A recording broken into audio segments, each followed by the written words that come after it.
Jadi ada telepon dari istana langsung. Istana negaranya. Aman kan tuh wartawan yang terancang konsep ini gitu ya, gitu. Ada beberapa kata yang saya tuh nggak bisa mengucapkan, gitu. Karena kan lidah saya ini sebenarnya dipotong. Ya. Kami di lapangan sering melihat Bang Yasmin pakai masker. Iya, saya karena proses pengobatan kanker pada tahun 2012 itu, saya mengalami kejadian misalnya pulang dari bekerja itu dihadang oleh orang bersenjata seperti itu.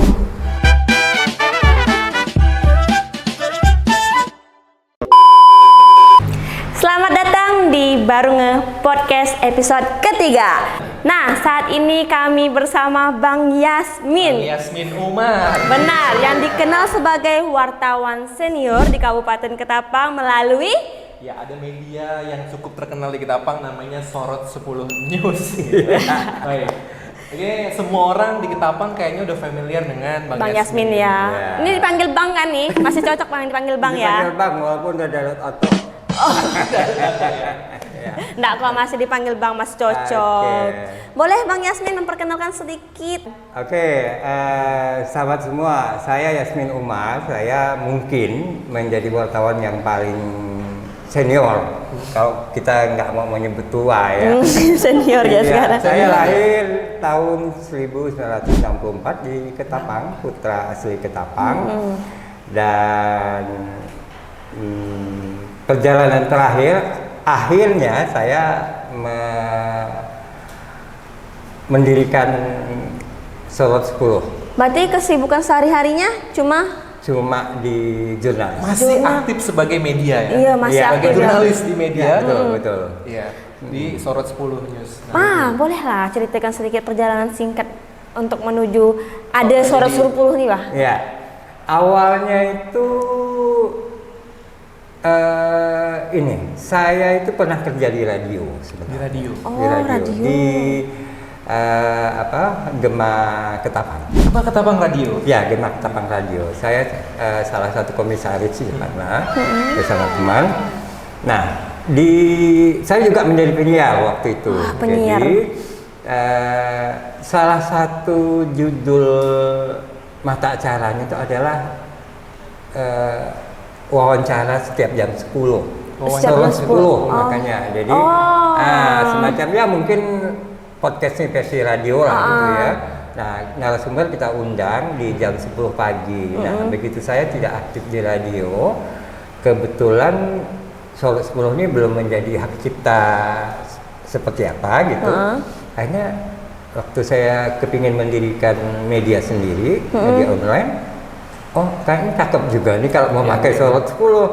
Akhirnya jadilah Sorot 10 gitu. Berarti berawal gara-gara bikin jadi penyiar di jam 10 pagi itu. Iya, betul. Berarti udah sah ya ini punya Bang Yasmin sendiri. Iya. Oke. Oh Yas, sedikit kita flashback lah ya. Iya. Tapi kalau usia Bang Yas kayaknya nggak sedikit sih flashback ini. Gimana sih perjalanan Bang Yas dulu? Barangkali mungkin lahir di Ketapang kali? Iya, betul. Ya, lahir Besar juga di Ketapang? Besar juga di Ketapang sampai SMA. Lahir di Ketapang, besar di Ketapang, kok bisa perjalanannya di jurnalis? Saya dari SD sampai SMA di Ketapang. Saya SD 12, SMP 1, SMA 1. Saya 1 tahun di bawah Pak Farhan. 1 tahun bawah. Iya, adik kelas Pak Farhan. Adik kelas ya sebetulnya. Di- Pak Wakil Bupati. Iya, kemarin kan. 2000 periode Nah, 2021, saya 2025. kuliah di Visipol Untan. Visipol. Iya, Untan. Visipol Untan. Biasalah anak-anak Visipol kan agak-agak kritis gitu ya. Benar. Nah, saya melihat apa profesi yang sejalan dengan ilmu kita di kampus kan gitu. Akhirnya saya nyemplung ke dunia jurnalis. Saya melihat ini profesi yang tepat buat saya. Dulu di Visip jurusan apa, Bang? Jurusan sosiatri. Sosiatri. Sosiastri. Oh, Nah, dulu apa ada itu namanya artinya? sosiatri. Sekarang tuh KS, kesejahteraan Panjangan sosial. kesejahteraan gitu. sosial. Oke. Berarti masih bersangkutan dengan sosialnya. Iya, dan biasa Visipol kan mata kuliah lainnya itu kan adalah banyak yang berbau politik kan. Nah, jadi Ya seperti itulah. Nah, Bang, inspirasinya dari siapa sih? Kalau kita ya, di umur kita nih ya, Ya. mungkin kita bisa terinspirasi jadi seorang jurnalis itu barangkali mungkin kita di film ya, ada banyak film-film kayak Superman. Iya, Itu jadi kan ada dia latar motivasi. belakangnya jurnalis nih, ini Iya. udah punya peran yang penting juga. Nah, kalau Bang Yasmin sendiri, inspirasinya dari mana untuk bisa Menjadi jadi jurnalis itu. Nah waktu itu saya sempat menjadi guru. Oh, Jadi menjadi guru itu mengikuti kursus akuntansi di Bandung, di Bandung Jawa Barat. Tahun berapa tuh, Bang? Tahun di bawah tahun 90-an. Di bawah tahun 90-an. Iya. Nah, waktu itu salah satu lab yang kita pelajari itu adalah kunjungan lapangannya itu adalah kepikiran rakyat Bandung. Pikiran rakyat. pinggiran. Pikiran rakyat. rakyat Oh. Bandung. Media besar di Bandung. Media besar di Bandung kan. Nah, kita mempelajari sistem akuntansinya segala macam kan karena kita belajar akuntansi. Dulu saya sudah berkeinginan untuk diterjun ke media, tetapi ada kekhawatiran. Zaman dulu itu kan wartawan itu kan tingkat ekonominya itu kan sulit, ya kan? Iya. Sulit lah artinya kan gitu. Nah, kita belum melihat secara langsung ada media yang dikelola secara profesional dengan sistem yang modern gitu. Nah, di pikiran rakyat Bandung itu ternyata sudah gitu pada zaman itu ya, pada tahun di bawah tahun 90-an mereka sudah menerapkan sistem akuntansi, sudah menerapkan computerized, sudah dengan inilah artinya Tertata dengan tertata rapi. dengan baik, dan saya melihat kehidupan wartawannya itu ya menjadi sangat standar gitu. Nah, saya bilang ini berarti sebuah profesi yang saya bisa masuki karena juga bisa hidup dengan layak gitu lah. Kita bicara fair ya, hidup dengan layak karena wartawan itu kan dalam konsep pemikiran kita itu paling banyak yang susahnya, banyak yang menderitanya kan seperti itu. Nah, Susah begitu lah itu. pulang ke Pontianak, saya langsung saja memasuk lamaran ke Pontianak Post. Oh, langsung dari Bandung ya? Iya, langsung ke Pontianak Post. Padahal pada waktu itu Pontianak Post juga ternyata sedang membuka pendaftaran. Itu berarti lo nggak tahu tapi sebelumnya? Saya nggak tahu. Tapi sudah tutup. Oh, jadi Sudah tutup pendaftaran tuh. Lambat. Cuma pimpinan di sana itu melihat ini kok ada pendaftaran baru masuk. Kok dia minat gitu dengan sendirinya gitu loh ya. akhirnya ternotis ya. Akhirnya saya dipanggil. Itu ternyata telat ada berkahnya ya. Iya. Dan luluslah kami 4 orang waktu itu. 4 orang yang dinyatakan lulus. Dari berapa pendaftar? Dari cukup banyak waktu itu, ada belasan lah. Oh, berarti peminatnya banyak juga sih sebenarnya. Jadi tadi Bang Yasmin, jadi dari semenjak kuliah barangkali sudah tertarik dengan dunia jurnalistik. Iya, betul. Dari zaman kuliah udah tertarik, kemudian lulus kuliah dari FISIP Untan, sempat ngajar. Iya. Nah, ngajar di Pontianak ya berarti? SMA Muhammadiyah Pontianak. SMA Muhammadiyah 1 Pontianak. Iya. Itu ngajar apa? Waktu itu ekonomi. Oh, ekonomi. Karena dari situ sempat ada studi lah ya. Iya.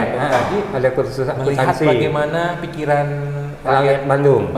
yang luar biasa, media yang sangat besar, akhirnya tertarik. Motivasinya. Langsung masuk ke Pos. Pontianak Pos. Iya, betul.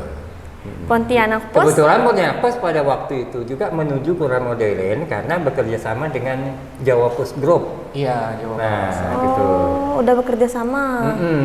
Iya. Jawa Pos Pak Dahlan ya. Pak Dahlan Iskan, betul, betul. Waktu zaman itu atau sampai sekarang? Sampai sekarang Tidak lagi. Udah nggak lagi. Pak Jalan udah suka jalan-jalan. Iya, iya. Jadi perjalanan tadi Bang Yasmin, akhirnya ke kok bisa secepat itu memutuskan, udah langsung pulang dari Bandung, Langsung. Am. Ya, karena sebenarnya pemikiran untuk masuk ke dunia jurnalistik, dunia wartawan itu udah lama gitu ya. Dalam selesai kuliah, kepingin, tapi agak ragu pada waktu itu. Ini jangan-jangan kan di Pontianak kan hanya ada beberapa media ya, yang besar waktu itu Aksaya, namanya masih Aksaya. Nah, tapi benar nggak sih masuk di sini ya kita kehidupan terjamin nggak sih? Masih ada Punya pemikiran. Pemkot kan ya? Bukan, artinya udah swasta juga. Udah swasta dia, ya? Udah swasta juga. Tapi setelah dari Bandung, oh, saya bilang kalau PES kalau dikelola dengan baik, Ada Mas. Ternyata bisa menjadi pegangan hidup. Iya, betul. Bisa menghidupi ternyata Iya, dari iya, situ. betul. Dan memang sudah tersalurkan tadi Ian, apa Iya. namanya? Ada hasrat lah ya. Iya. Di dunia jurnalistik, ada kemauan, akhirnya ketemu jalannya. Iya. Berarti itu cuma kayak hasrat dan kemauan. Berarti bukan kayak misalnya harus ada latihan segala macam nggak sih? Oh, untuk sangat menjadi- ada pelatihan Nah, kan soalnya akhirnya. kan harus kayak gitu. Jadi kalau di Jawa Pos itu memang sangat memberikan ruang kepada karyawan yang ingin berkembang mengikuti apapun yang ini, Yang di situ lah ya untuk ya, pelatihan itu banyak sekali, termasuk pelatihan baik dari internal Jawa Pos ataupun dari luar gitu. Oh, berarti mengikuti pelatihan di Sangat. di Bandung atau yang di Pontianak? Oh, bukan di Pontianak, di Surabaya, di Jakarta, di mana-mana sih. Oh, banyak ya berarti ya. Iya. Untuk dari perjalanannya latihan ini, itu langsung memunculkan karya atau tiba-tiba kepikiran aja nih, Masih langsung ingat nggak, disorot-sorot Bang gitu Yasmin? aja. Masih ingat nggak? Barangkali ada karya pertama atau tulisan pertama itu tentang apa? Udah lupa sebenarnya. Oh, udah lupa Oh, ya. di bagian apa? Biasanya kan kalau di Saya lebih konsen ya, karena kebetulan di Pontianak Post itu karena wartawannya udah banyak ya. Jadi ada wartawan yang agak dispesialiskan gitu. Iya.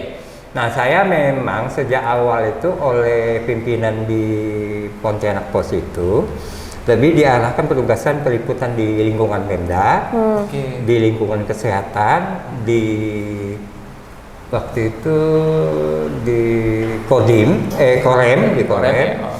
Nah, dan liputan isu-isu lingkungan, Di sisi lingkungan. isu lingkungan berarti- dan kesehatan, Iya, berarti termasuk masalah perkotaan. Makanya kalau Anda lihat Sorot 10 kan paling rajin menyorot misalnya jalan berlobang. tata kota. Oh. Nah, tata kan paling kotanya. cerewet tuh soalnya. Nah, itu bawaan Kebiasaan dari- kebiasaan iya, sana. misalnya kalau kita tuh dulu tuh diajarkan ya masalah perkotaan tuh misalnya ada air bersih, ada telepon, ada sampah, ada gorong-gorong gitu. Ya, baru ngeh ya ternyata. Ya. Alasan kenapa Sorot 10 sampai hari ini banyak membahas tentang tata kota memang itu spesialisnya Bang Yasmin. Iya, benar. benar. Berarti memang dari Bang Yasminnya sendiri Nah, ya. penyakit kan Sorot 10 mungkin media yang paling rajin membuat laporan untuk dari Agus Jam. Ya, soal kanker segala macam itu kan. Oh, ada Pak. Ada udah akan ada di Agus Jam. Oh, soalnya saya jarang baca berita. Masalahnya jarang baca. Tapi gini Bang Yasmin, Iya. tadi perjalanannya kan awal masuk udah langsung ke Pontianak Pos. Iya. Udah media besar loh tahun itu ya. Iya, Udah betul. besar kan. Satu-satunya udah bisa di Kalbar. Nah, setelah itu ada sempat perjalanan lain kah atau seperti apa akhirnya bisa ke Ketapang? Di Pontianak Pos tuh ada masa kerja, ada pensiun. Oh, ada juga Nah, gitu ya. sekian udah usia berapa kita mau masuk usia pensiun gitu ya. Nah, dari situ saya melamar ke Komisi Penyiaran Indonesia Daerah, KPID. KPID, Kalbar. KPID Kalbar. Ya, sempat menjadi ketua KPID dalam 2 tahun gitu. Tahun berapa nih, Bang? Tahun 2008 kali ya, dari sampai 2008? 2013. Dari 2008 sampai 2013. 2008, sekitar gitu lah pokoknya. Sekitar itu ya. Nah, sampai 2013. Lama mau Agak habis berubah tuh pulang. pas itu dari wartawan yang meliput dan sebagainya, Iya. akhirnya ke KPID. Ya. KPID waktu itu apa ya yang di ini? Kita lebih kan KPID kan fungsinya lebih mendorong tumbuhnya lembaga-lembaga penyiaran di daerah, termasuk kita mengawasi isu siaran TV itu kan. Nah, waktu itu Jadi KPID pengawas nih sekarang nih. agak galak memang KPID. Sampai sekarang KPI masih jadi, Iya. jadi isu yang iya di masyarakat Iya. masih jadi ini ya, agak sensitif lah. Oh. Nah, setelah dari KPID saya Lanjut ke? pulang ke Ketapang. Oh, langsung pulang ke Ketapang. Tahun berapa tuh, Pak?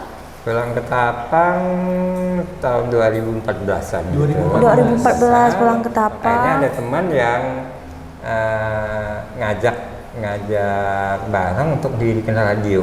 Oh, radio yang Gema itu ya.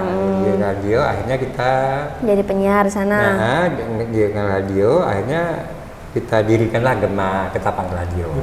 Jadi dari 2014 itu sudah di radio Bang.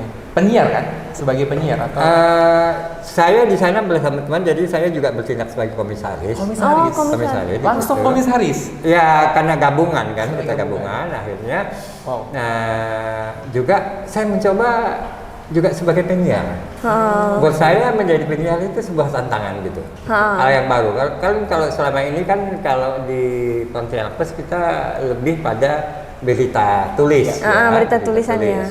Apalagi Nah. ya tahun 2014 itu kalau kita ingat itu hits banget radio. Oh iya benar tahun 2014. Masih inilah ya. Aku masih ada. SMP kayaknya. Nah, nggak lama di radio, akhirnya saya menjadi punya keinginan, kebetulan online booming kan? Iya, awal-awal masuk tuh. Iya, booming akhirnya loh, kayaknya kepingin punya media sendiri yang kita punya kuasa penuh ya. Akhirnya saya mendirikan PT Solo 10 Media Utama. Solo 10 itu sudah hampir jalan 6 tahunan lah. Oh, udah 6 tahunan. Itu sendiri, Pak? Iya. Benar-benar dari ngambil video, bikin PT-nya segala macam sendiri? Iya. Oh, berarti pas dari radio langsung memutuskan kontrak kerja atau gimana? Menjalani kepinginan punya media sendiri itu. Oh, Media berarti online. beriringan? Iya, masih juga Jadi di penyiar? radio. Tapi lama-lama akhirnya radio kita saya tinggalkan. Oke. Terus yang jadi komisaris di sana? Masih aja. Masih. Oh, masih. Itu luar biasa ya nih. Ya? Jadi gimana meskipun masih jadi komisaris tapi tetap mau turun tangan jadi penyiar. Betul, masih mau jadi penyiarnya juga. Dan jadi penyiar tahun itu saya kira sih banyak penggemar itu. Iya, pasti banyak sih. Cukup Karena banyak. mimpi banyak orang di tahun-tahun 2014-an itu, masih 2000 segituan itu pasti pengen jadi penyiar radio.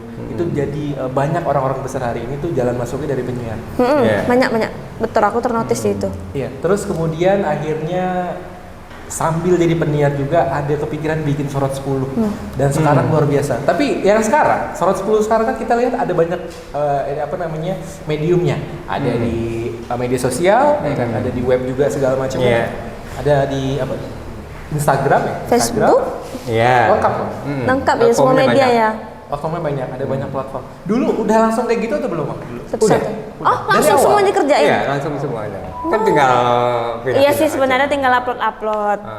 Berarti nggak ada perbedaan kayak misalnya sistem editingnya segala macam kerjaan Nggak. sendiri juga? 110 tuh saya tuh lebih menampilkan sesuatu yang apa ya? Informasi. Yang lebih alami aja.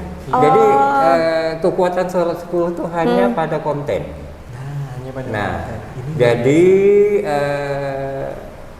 sering Sorot 10 itu sering mendapat masukan, mendapat kritikan lah dari netizen itu.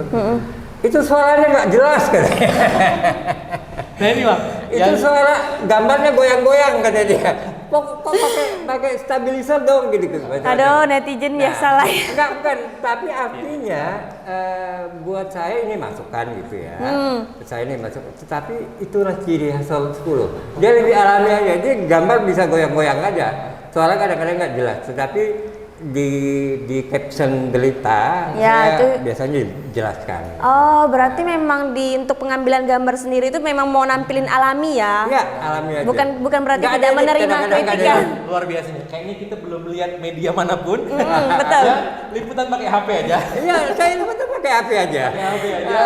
Dan gegar-gegar gitu. Kadang agak goyang sedikit, tapi yang menarik memang isi konten dari Iya. dari isi beritanya. Nah. Itulah yang akhirnya selalu ditunggu orang. Ditunggu orang dan perhatikan. Bahkan sekarang sudah di platform mana aja Bang, tadi, Bang? Gimana? Di media Di sosial. web, di web IG, ada. Webnya di Sorot 10 News. ya. Ya. Di IG, Instagram lumayan ramai. di page, Facebook? Facebook. Facebook. Itu yang paling ramai. Paling ramai di Facebook ya. Iya. Oke. Karena Ya lumayan lah, udah sampai hampir 18.000. Oh, banyak sih penggemarnya Sorot 10. dan dari HP doang nih. Dan HP aja bisa menghasilin kayak gitu. Iya. Iya, tapi benar. Tapi begini, ada satu hal mungkin yang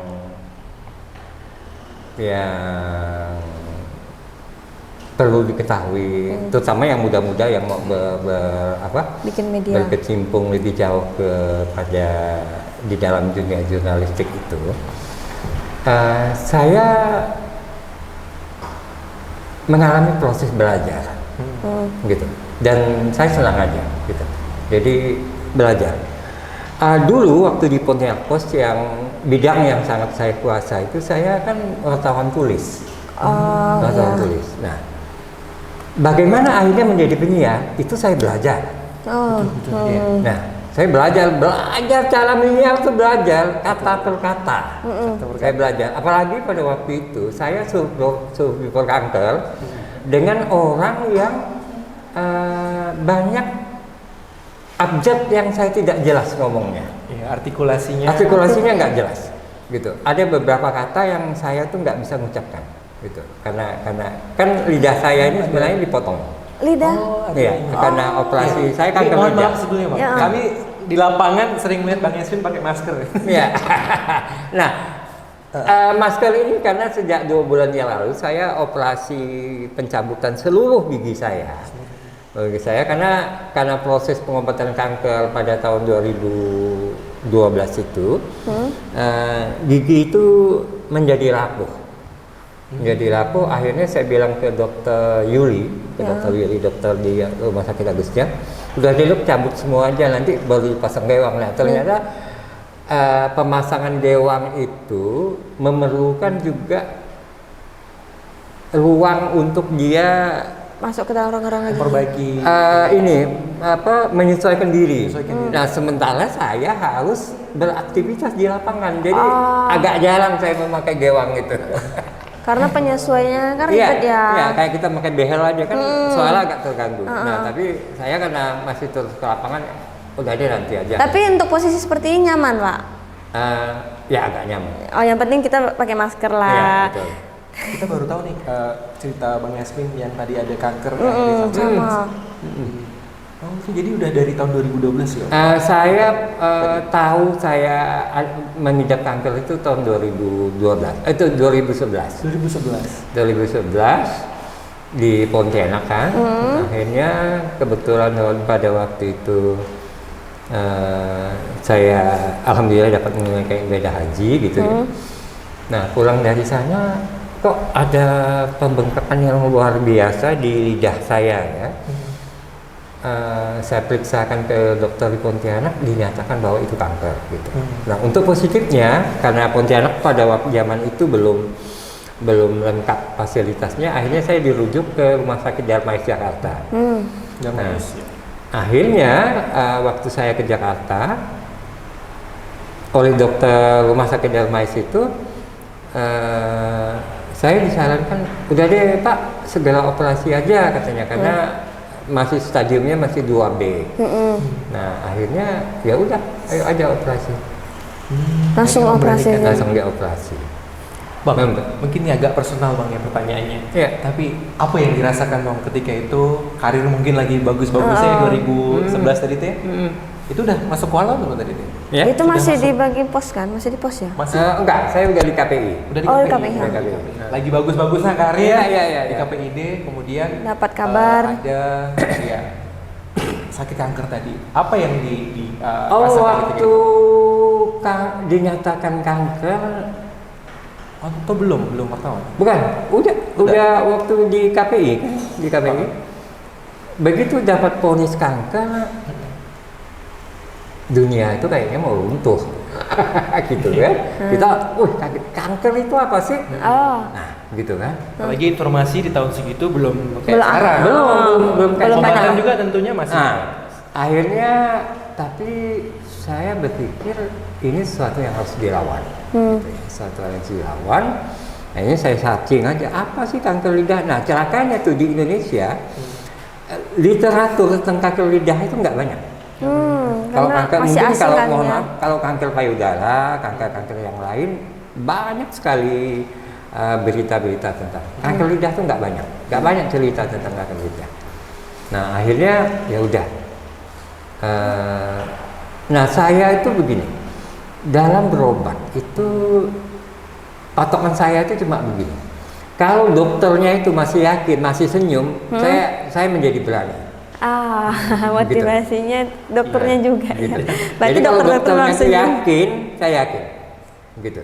Jadi begitu dokter bilang operasi, berarti kalau dia nyuruh operasi, berarti kemungkinan sembuh ada. Padahal kalau kita lihat kanker itu, ada orang kalau udah terkena kanker, pikirannya pasti dia tamat lewat hidup itu.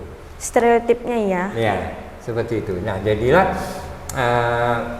saya menjalani operasi dan 6 bulan saya berada di Jakarta. Di Darmais tadi? Di Darmais. Artinya berobat di Darmais, saya tinggal di rumah singgah bersama pasien kanker yang lain. Akhirnya menjalani pengobatan selama 6 bulan baru pulang ke sini. Itu berarti selama pengobatan benar-benar rest istirahat? Iya. Jadi nggak ada yang sambil-sambil aja? Sebenarnya bukan kemauan istirahat, memang ya, nggak mampu pulang. Ya betul. Siapa tahu karena ini bergejolak jurnalistiknya, jadi sambil walaupun di rumah sakit masih ada. Jadi ya kita kan nggak bisa makan kan, saya nggak bisa makan. Nggak bisa makan. Ya karena kanker lidah ya. kan, makan masih dalam 2 minggu atau 3 minggu pertama itu pakai yang lewat hidung. Oh, yang ini ya. Pakai sonde ya, pakai sonde disuntik kan gitu kan. Itu. Nah, akibatnya apa? Saya dari berat 95 menjadi 60 kilo. Turun dalam waktu 6 bulan tadi ya.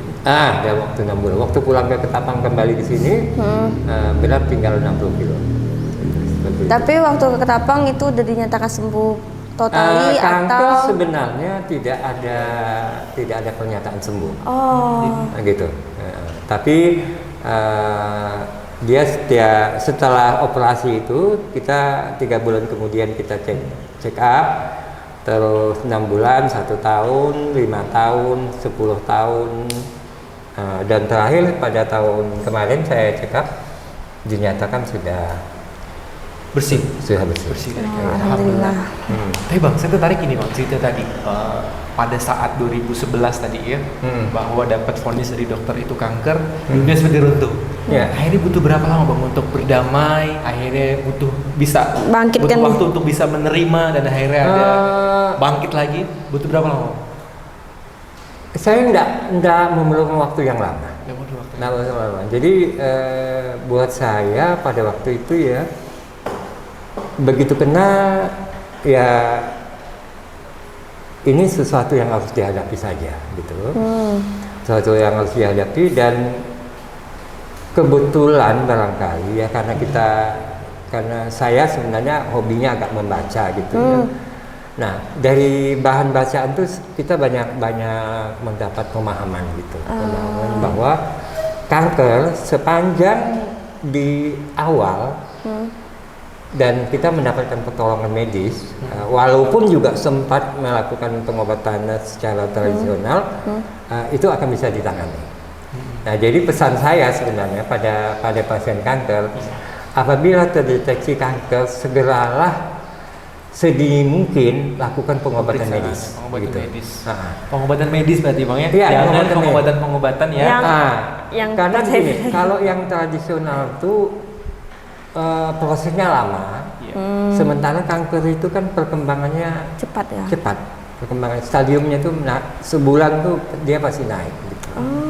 Nah, mungkin kalau untuk pencegahan barangkali ya kalau tradisional. Kalau saya pengalaman saya dan pengalaman beberapa teman di Rumah Sakit Darmais, rata-rata penderita kanker yang parah itu karena mereka terlambat mengobati. Karena ketakutan ya, ketakutan. Mungkin referensi yang kurang atau segala macam, akhirnya menunda pengobatan. Apalagi sekarang sebenarnya pengobatan kanker kan menjadi lebih murah karena ditanggung oleh BPJS. Beda zaman saya dulu. Zaman dulu kan BPJS kan baru ada tahun 2014. Sedangkan ini 2011. 2012 saya operasi. Ya cukup menguras kantong juga. Ya, tapi itu mudah-mudahan semakin baik juga lah kita ya. Dan juga edukasi barangkali untuk siapapun yang punya keluarganya, jangan takut berobat, teman-teman ya, jangan takut berobat ya. Apalagi sekarang dunia informasi kan begitu terbuka ya, begitu terbuka di media sosial, begitu terbuka, banyak sekali. Jangan tak berobat, dan berobatnya ke dokter. Ya, sebaiknya percaya gitu. dokter dulu aja. Jangan ke dukun. Biasa kan ya Jangan dukun apa-apa. pijat kalau kalau sakit badannya. Betul, itu. Dan ya ada beberapa trik yang harus dilakukan bagaimana kita menjaga semangat ya saat kita menjalani pengobatan itu, menjaga pikiran tetap waras, itu tuh menjadi penting gitu. Menjadi penting. Yang penting dibawa happy terus ya, Bapak. Iya, betul. Harus Kanker happy terus, gitu. harus ada kegiatan Harus terus. gitu. Tapi nggak ada pengaruhnya kan kalau misalnya capek segala macam Oh, kepikiran. sangat capek. Sangat. Daya tahan tubuh itu kita belum dalam 2-3 tahun setelah itu tuh kita daya tahan tubuh kita mungkin berada di ya katakan mungkin 70%-an lah. 70%. Saya pernah nekat misalnya waktu itu kebetulan anak tuh mulai kuliah waktu itu mulai kuliah di UMY Jogja. Nah jadi karena merasa udah bisa jalan dan bisa apa, saya naik kereta api dari Gambir ke Jogja. Nah merasa kedinginan sampai harus pegang air panas untuk melawan dingin gitu. Nah itu kan karena daya tahan tubuh Daya tahan tubuhnya kan turun. Bang Yasmin yang kita kenal ya, yang selalu di lapangan, aktif banget kemana-mana, ternyata punya yang sakit. Ada cerita yang ini. Iya, Ada benar. cerita hidup dari Bang Nah, Yasmin yang keaktifan ini juga sedikit banyak saya bukan pengen membuktikan sih ya. Dan ini juga barangkali mudah-mudahan teman-teman yang generasi muda penerus saya di dunia jurnalistik juga mau mengambil pelajaran dari saya adalah buat saya itu menjadi wartawan itu harus ke lapangan. Ya. Memang sih jadi wartawan yang cuma telepon bisa. Saya pun banyak lah kan ada jaringan kita istilahnya udah luas. di dunia wartawan bodrek mah. Bukan wartawan bodrek, Oh, tapi tadi. artinya wartawan dia hanya menelpon sana sini ya. Dia begitu. Nah, tetapi dia tidak melihat fakta di lapangan, tidak menangkap Ya secara langsung. Iya. Nah, kalau saya merasa itu harus saya lakukan. Makanya barangkali kalau anda di teman-teman lah ya yang melihat di lapangan, saya selalu mengusahakan hadir untuk melihat situasi di lapangan. Buat saya itu penting. Karena lebih terasa pas kita menulis ya sebagai jurnalis kan. Iya, betul. Nah, Memang harus terjun langsung apalagi di Solo lapangan. 10 itu kan salah satu ciri khas sebesar Solo 10 itu adalah kita merekam langsung. Iya. Tapi memang harus ada penjelasannya lagi Iya, gitu. betul. Karena kan secara langsung pun banyak yang dipotong-potong kan. Iya. Tapi kan secara beritanya penulisannya itu lebih jelas. Iya. betul. Bang Yas, saya tertarik ke sebuah ini nih, kan namanya profesi sebagai jurnalis itu erat kaitannya dengan menyampaikan berita, mencari berita, kemudian menyampaikan kebenaran, yang kadang juga menyinggung banyak kepentingan. Betul. Betul. Pernah nggak ada cerita-cerita atau Pengalaman lah. Gimana yang pekerjaan sebagai jurnalis akhirnya mengandung resiko seperti itu? Yang ada sangat, resiko. banyak sekali. Banyak resikonya ya jurnalis. Jadi mungkin jangan situasi sekarang lah ya. Saya mengalami 5 presiden.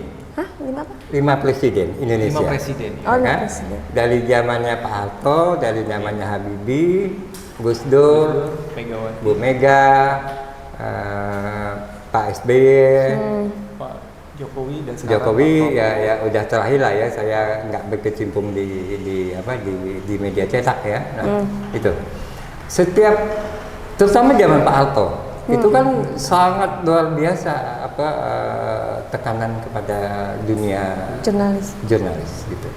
Nah, saya sekali waktu pernah kita itu di Pontianak Post itu dulu punya laporan minggu. Laporan minggu itu adalah laporan 1 halaman setiap minggu yang menyoroti satu masalah gitu. 1 halaman itu hanya 1 masalah. Nah, saya kebetulan udah repel di Pontianak Post itu, jadi saya yang sering jadi PO-nya. Nah, beragam masalah lah kita tulis gitu, dan itu biasanya menjadi referensi buat teman-teman di DPR, buat masyarakat lah gitu. Nah, sekali waktu kita tuh agak gondok gitu ya dengan masuknya bisnis Bambang Tri, anaknya Pak Harto ke Kalbar waktu itu masuk ke Tata Niaga Jeruk. Kalbar itu kan isunya Tata Niaga Jeruk itu kan paling krusial sekali, dan kita agak tahu lah bagaimana ternyata sebenarnya bisnis ini tidak benar-benar digarap dengan profesional gitu. Nah, kita menulis itu. Nah, akhirnya kita diamankan. Para jurnalisnya? Enggak, bukan.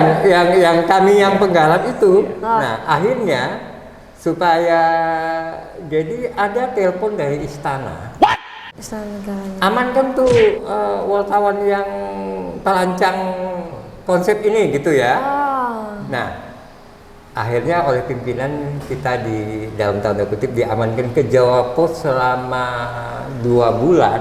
Oh, lamanya. Itu non-job. Kerjaannya hanya ngikuti rapat. Enggak, ya pokoknya yang penting buat pihak istana itu kita udah ada tindakan buat kita. Itu salah satu hal. Karena ngeri bang, tahun segitu di masa Orde Baru ya. Berani sih. Di masa Orde Baru kalau udah ada kata diamankan. Iya. Berani sekali sih sebenarnya untuk bikin gerakan seperti itu. Oh, sangat. Bahkan waktu itu ada zamannya salah satu gubernur Kalbar yang akan diturunkan oleh anggota dewan. Nah, waktu itu kan lewat apa ya, Impex kan namanya itu di dewan. Nah, kita kan turut mendorong, bukan mendorong dalam artian tidak profesional, tapi turut mendorong itu. Nah, saya mengalami kejadian misalnya pulang dari bekerja itu dihadang oleh orang bersenjata. Wow, seseram itu. Oh, sangat. Tapi ya waktu itu ya kita jalani aja sih. Tapi berani-berani aja. Berani aja. Masih nekat ya, walaupun di suasana seperti itu masih nekat menjadi jurnalis ya Pak ya? Ya pilihan, karena udah menjadi pilihan itu. Luar biasa ya ini. Ya, motivasinya apa sih Bang? Ya apa ya? Motivasi. Menyampaikan kebenaran atau ya kita sukanya begini. Saya suka bekerja di koran harian, apalagi seperti sekarang Surut 10 detik itu juga kita bisa melaporkan dengan secara langsung. Saya suka apa yang saya kerjakan tuh cepat sampai ke masyarakat dan cepat mendapat feedback masyarakat, berguna buat masyarakat gitu. Oh, itu motivasinya sih, motivasi yang paling akurat bisa dilihat. Tadi ini bang, tadi cerita yang agak-agak ini ya, agak mencekam lah. Ada nggak bang cerita yang sekarang yang lebih berkesan dari yang pernah dialami selama jadi jurnalis? Yang seram apa yang enak-enak? Yang enak-enak lah. Tadi kan udah seram-seram ini. Yang enak-enak saya bekerja di jurnalis sempat melanglang buana ke Hongaria. Iya, Hongaria, Budapest ya. Budapest. Waktu itu saya dibawa salah satu teman LSM gitu, yang dia memerlukan harus ada yang bicara soal pers dalam seminar tentang perdagangan orang di Hongaria itu. Nah, saya juga menjadi pembicara di sana. Ada sekitar seminggu kita ke Hongaria. Iya, ada isu perdagangan manusia ya, perdagangan perempuan. Kan di Singkawang kan sangat kental ya isu. Nah, itu satu. Yang kedua, saya pernah menjalani pendidikan selama 2 minggu di Amerika. Oh my God, jauh banget. Nah, jadi ya sempatlah kita ada satu kota kecil di sebelah selatan New York itu, di Ames namanya. Nah, kita pendidikan tentang etik jurnalisme. Waktu itu kita dari wartawan daerah konflik, kebetulan dari Kalbar 3, nah salah satunya itu saya. Salah satunya keren. Luar biasa sih sampai ke Amri. Iya. Impian semua orang. Jadi ya cak-caknya udah lihat apa Potong Liberty Iya. itu seperti apa. Udah sampai ke sana lah ya. Udah. Tapi kenapa ujung-ujungnya di Ketapang ya nih? Karena saya udah pindah ke Ketapang, menyebarkan semangat jurnalistik itu dimanapun bisa. Oh betul sih. Nah itu juga Bang Yasmin, jadi pertanyaan kita nih, gimana sih sebenarnya kan dunia jurnalistik ini tidak semua orang tertarik, tapi saya yakin ada, barangkali mungkin penonton atau pendengar kita ada yang sangat tertarik dengan jurnalistik. Nah di Ketapang nih, di kabupaten kita nih yang agak ujung, yang agak jauh aksesnya ke kota-kota seperti kota besar, ibu kota provinsi lah. Ada nggak sih peluang karirnya untuk jadi jurnalis? Sangat. Apalagi dengan adanya media online ya, medianya bukan media sosial. Kalau media sosial itu sebenarnya bukan produk jurnalistik mereka. Citizen journalism. Citizen journalism. Dan itu bukan produk jurnalistik gitu. Nah gitu. Nah justru banyak isu Ketapang kalau kita mau dan kita kuat dan kita mau menggali itu banyak sekali. Persoalan Ketapang banyak sekali. Iya. Artinya banyak peluang ya. Banyak peluang. Sangat tantangannya besar. Yang penting berani aja sih, kayak Bang Yasmin ini berani. Kalau punya mental cupu ya susah gampang. Nggak berani ya, soalnya isu-isu di Ketapang ini banyak ya sebenarnya bisa diangkat. Yang penting berani. Ya kita kan menjadi kota internasional ya. Ketapang sebenarnya sudah menjadi kota internasional dengan masuknya perusahaan-perusahaan multinasional di Padang 12 kan. Sangat besar. Kita punya smelter yang terbesar di Indonesia. Nah, kita punya sawit, kita punya hutan, Pekerja WNA pun lumayan banyak juga. yang isu-isu internasional itu kan masuk gitu. Iya. Dan sekarang jejaring dengan teman-teman internasional lebih mudah diakses lebih sih. mudah diakses. Tapi kuncinya memang bahasa Inggris. Bahasa Inggrisnya. Jadi kalau teman-teman yang ingin masuk ke dunia jurnalis, sebaiknya ya kalau mau masuk ke jaringan internasional memang mesti menguasai bahasa Inggris ya, bahasa asing. Kita penasaran, sebenarnya yang kita lakukan ini termasuk jurnalis bukan? Termasuk enggak? Enggak ya? Jurnalisnya kan begini, kalau jurnalis itu apa bedanya dengan citizen jurnalis? Kalau jurnalis itu dia mematuhi kaidah-kaidah jurnalistik, gitu ya. Terus dia diproduksi oleh perusahaan pers. Itu aja bedanya. Oh, itu bedanya. Nah, jadi ada undang-undang yang melindunginya. Iya. Nah, kalau citizen jurnalis itu kan tidak ada ada undang-undang yang melindunginya. Dan tidak ada proses edit jadi langsung kan? Ya, jadi kalau kita bicara soal katakanlah kalau ada yang menuntut segala macam itu dia akan dikenakan pasal-pasal ITE. Secara umum kayak ITE. Udah ada hukumnya yang pasti. Ya, kalau produk jurnalis dia mesti diproses sesuai dengan undang-undang jurnalistik undang pers ada. Baik. Menarik ya? Menarik banget nih. Terus ini Bang Yasmin, sekarang kan kita lihat media sosial banyak sekali konten bertaburan di mana-mana. Apapun bentuknya ya. Gimana sih cara Bang Yasmin membangun media Sorot 10 di tengah konten yang begitu luar biasa sekarang masih bisa menarik perhatian dari audiens gitu? Dan konsensitasnya itu masih. Ya, konsistensinya. Kata kuncinya konsistensi.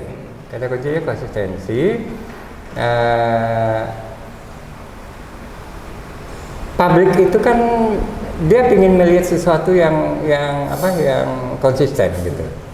Jadi kalau mau masuk menurut saya kalau ke dunia sosial ataupun dunia jurnalistik dia harus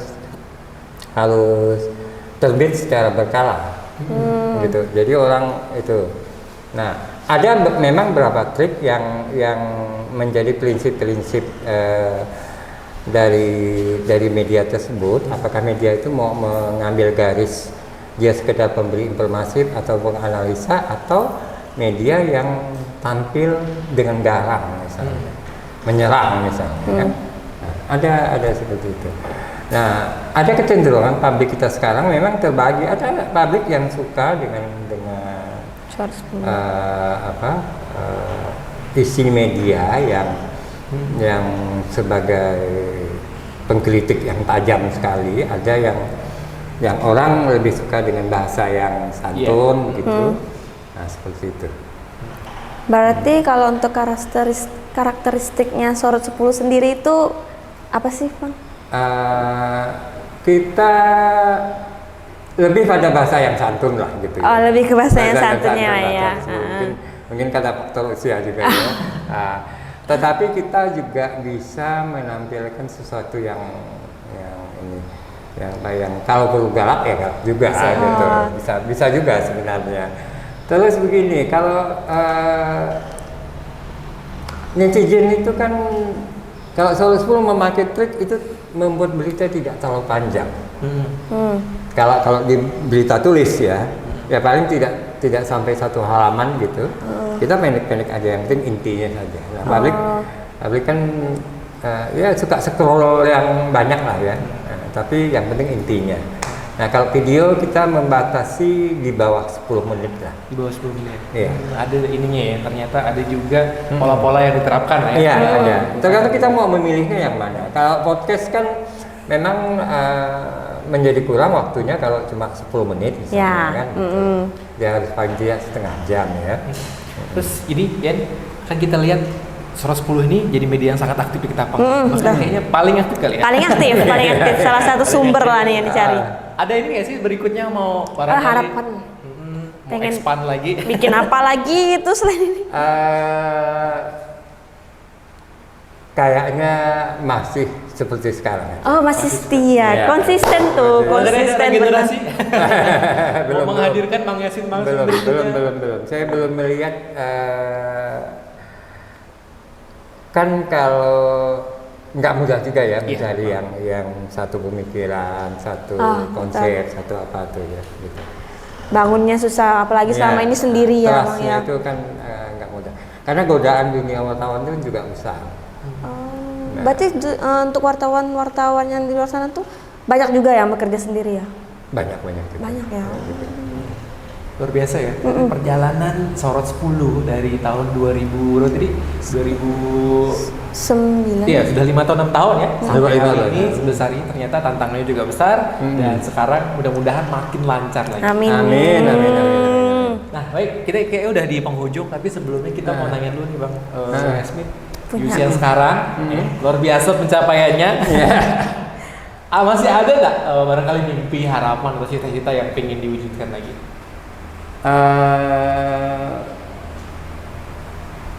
Saya masih pingin membangun. Kalau tadi impian ya, saya pingin membangun channel YouTube yang khusus tentang jalan saja. Tentang jalan, masih tentang jalan. Karena ternyata dari persoalan Ketapang yang paling besar itu adalah soal jalan. Benar sih. Soal jalan. Dan itu pengen jadi cita-cita fokus ya sekarang ya? Saya ingin fokus. Nanti mudah-mudahan dalam 1-2 bulan ini saya bisa membangun channel YouTube. Oh, sedekat itu? Kita tunggu. Kami akan bantu. Jadi repost. Lebih banyak jalan-jalannya juga. Baik, bisa lancar. Ya, apapun itu ya, yang terbaik pokoknya ya. Yang pastinya untuk Ketapang maju. Berarti terima kasih ya buat Bang Yasmin atas waktunya dan bincang-bincang santainya ini sangat-sangat banget memotivasi kami. Sampai yang dari dirinya sendiri pun punya masalah sendiri pun tapi masih tetap semangat. Iya, sangat inspiratif dan juga ini juga sebenarnya sebagai pengingat ya buat kita. Iya betul, pengingat banget. Juga harus punya karya, masih muda harus punya semangat yang luar biasa. Betul. Kita nyontoh Bang Yasmin nih. Bang Yasmin jadi contoh sih buat kita semua. Kita ucapin terima kasih ya. Ya, buat Sumber Rasa nih. Terima kasih udah dikasih tempat. Ini luar biasa tempatnya, teman-teman recommended. Salah satu tempat yang wajib datengin kalau di Ketapang. Betul. Ini asik banget sih tempatnya, luar biasa. Estetik keren. Baik, luar biasa. Makasih sekali lagi Bang Yasmin. Makasih semuanya.